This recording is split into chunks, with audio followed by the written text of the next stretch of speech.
My name's Russ Babcock. I'm with CSIRO Oceans and Atmosphere, and I've been working at Ningaloo for about 10 years, going on 11 years now, since 2006.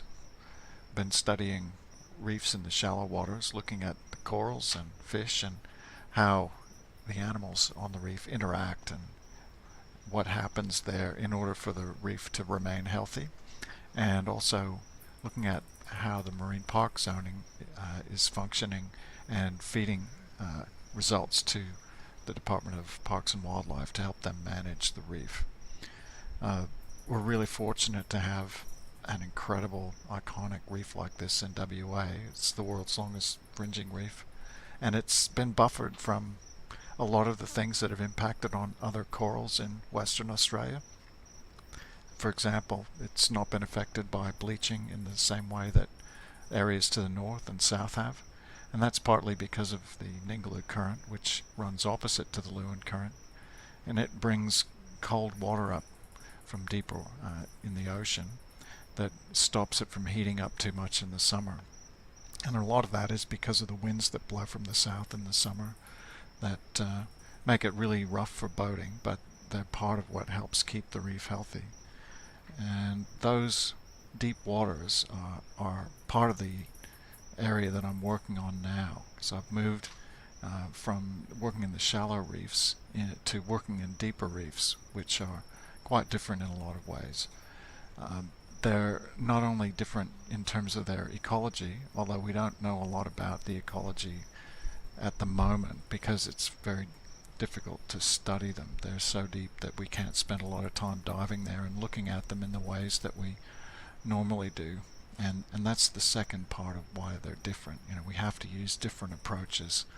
And one of the approaches that we're using now is to map out these deep reefs using our research vessel, creating maps using sonar surveys, and then sending down a vehicle called the Starbug, which is an autonomous underwater vehicle.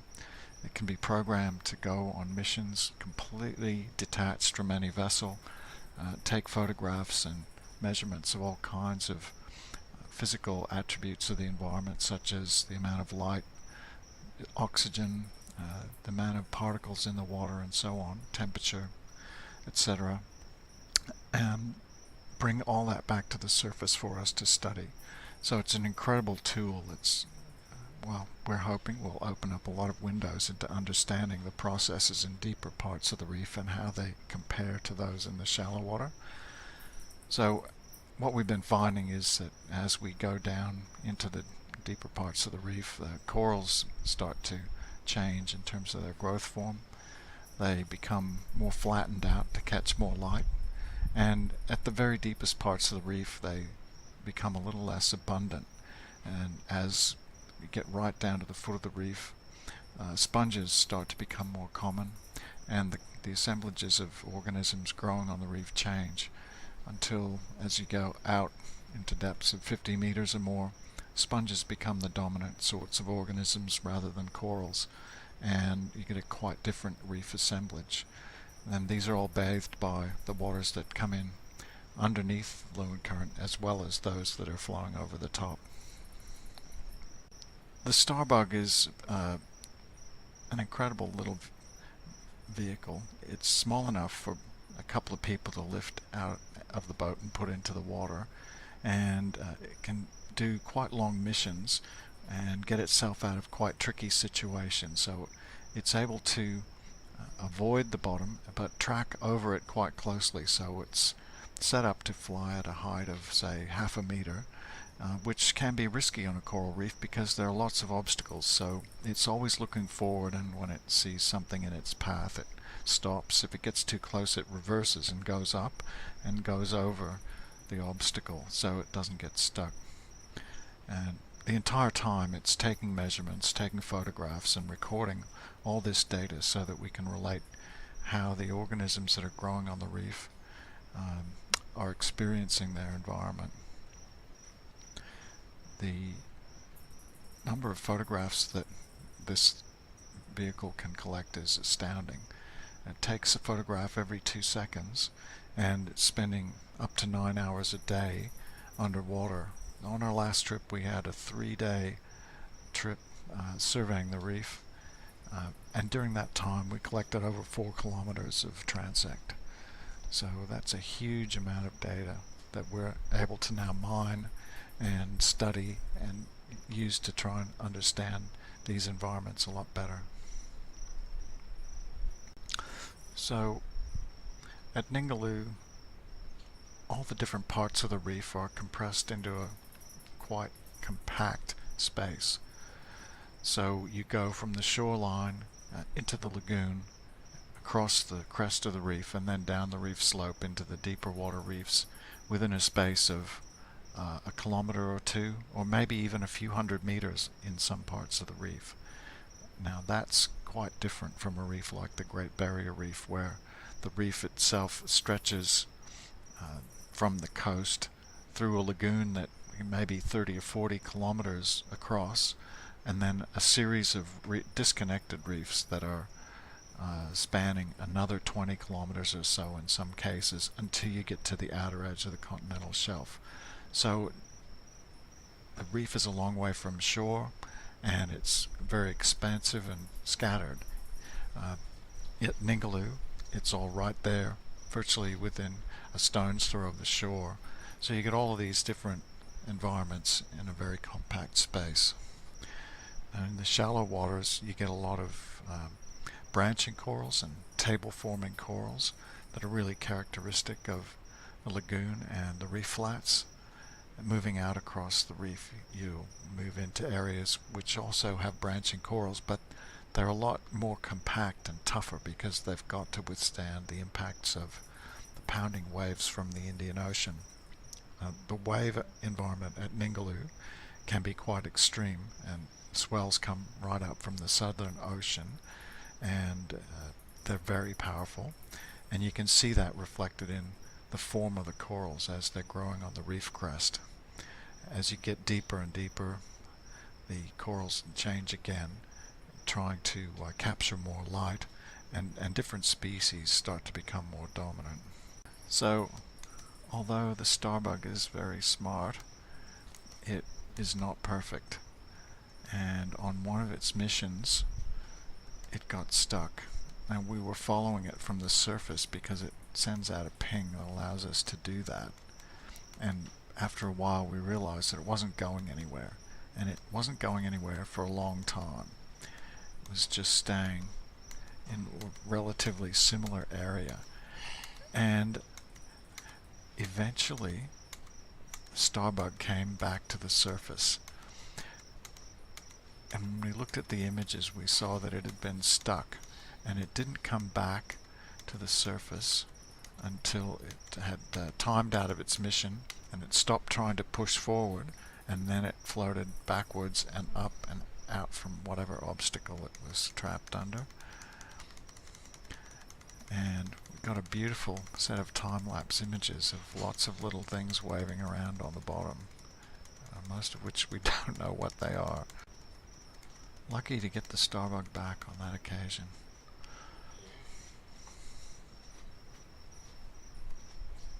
So there's a lot of species in there that are not known to science yet? I'm sure there are. I'm sure there are. There are particularly high number of sponges that are still not described, and the Western Australian Museum is one of the best places in the world for sponge taxonomy, and probably describes as many or more new sponge species than anywhere else in the world. Western Australia is a treasure trove of sponge biodiversity. Sponges don't have a lot of external characteristics that you can use to identify them, like spots on a leopard or stripes on a zebra.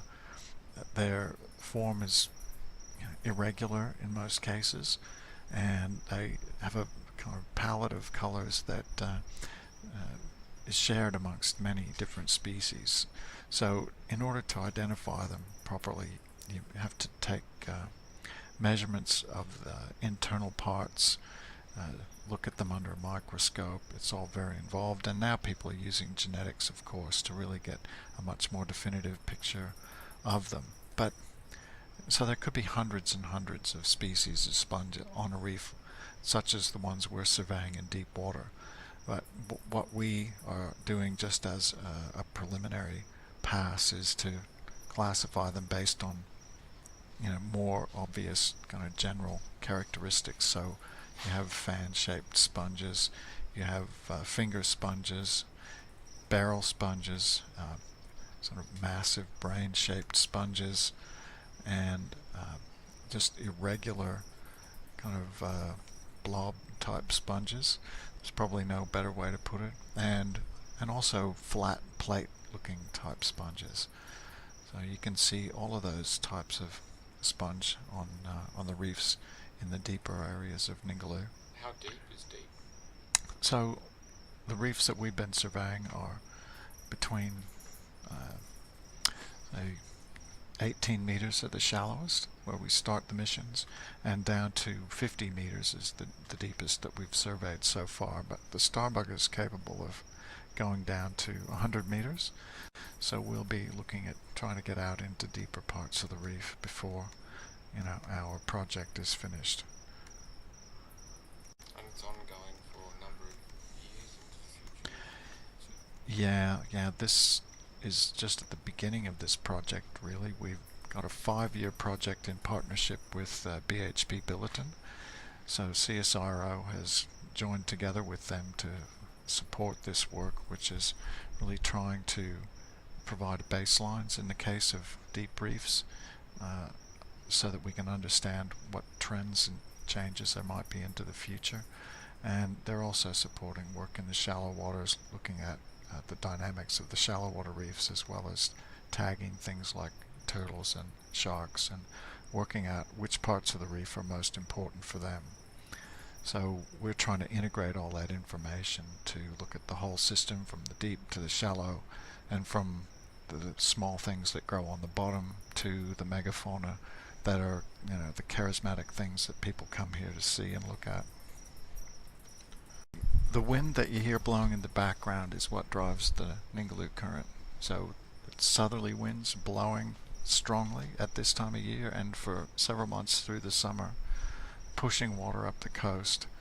And it doesn't just travel from south to north, but because of the Earth's rotation, when water is traveling from the pole towards the equator, it tends to veer off to one side, and in the case of the Ningaloo current, it veers off to the west. So when those surface waters blown by the wind move west, there has to be some water coming in to fill that space, and that's the deep water that comes up from underneath to fill the space. So that process is called upwelling, and it's very important in other parts of the world, drives some of the biggest fisheries on the planet. Now, the upwelling at Ningaloo is not as strong as those areas, but nevertheless it's important. And in the case of Ningaloo, it's just right. It's not so cold that reefs can't grow, but it does bring extra productivity to the region, and it helps keep the waters at an even temperature, even through seasons when there could be bleaching. The ones in the range here, some of the corals that I've seen in the fossils look similar to ones that are on the reef today, but I don't know about the sponges.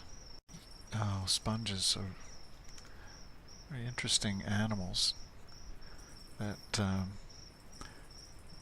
one of the most well, I won't say primitive, but they're one of the earliest forms of marine animal life that's been found in the fossil record. So they've been around for a long time, and they're made up of a variety of different types of cells that have functions such as providing structure for the sponge, or moving water in and out, and feeding or reproducing. But they basically exist by sucking water in through one hole, filtering out the food, and pumping it out another hole.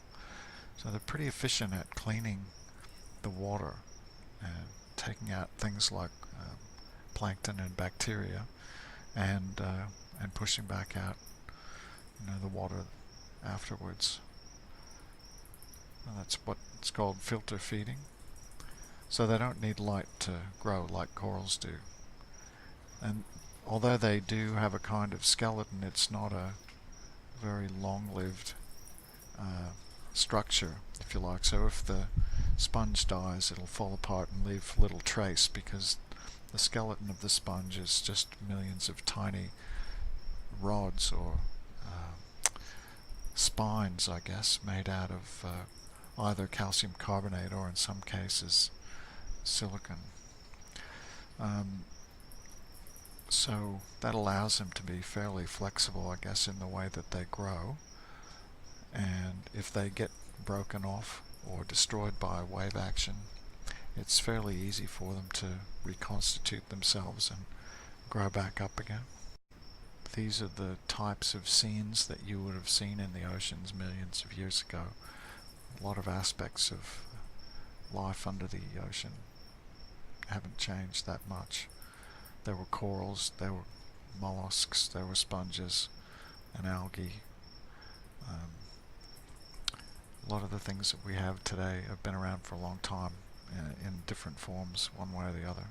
The reef structure is goes from the very shallowest parts of the reef that will come out of the water at low tide fairly steeply down to about